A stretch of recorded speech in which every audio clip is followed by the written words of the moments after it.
Βρισκόμαστε στην Κομοτηνή. Σήμερα 14 Μαΐου γιορτάζουμε τα ελευθέρια της πόλης. Το 1920, σαν τέτοια ημέρα, η Κομοτηνή απελευθερώνεται, η Θράκη απελευθερώνεται και ενσωματώνεται για πάντα στην μητέρα πατρίδα.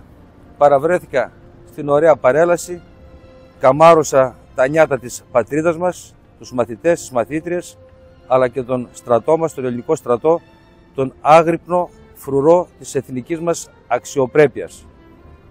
Το απόγευμα θα πραγματοποιήσω μία ομιλία εδώ στη Λέσχη Κομοτηναίων για τα θέματα που απασχολούν και την τοπική κοινωνία αλλά και τους Έλληνες πολίτες και θα επικεντρωθώ κυρίως στα θέματα του δημογραφικού και στα θέματα της παιδείας.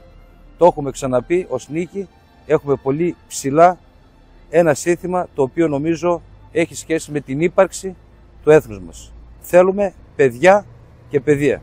Αν δεν αναταχθεί δημογραφικά η πατρίδα μας και αν δεν ξαναποκτήσει ελληνική παιδεία, το μέλλον είναι δυσίωνο.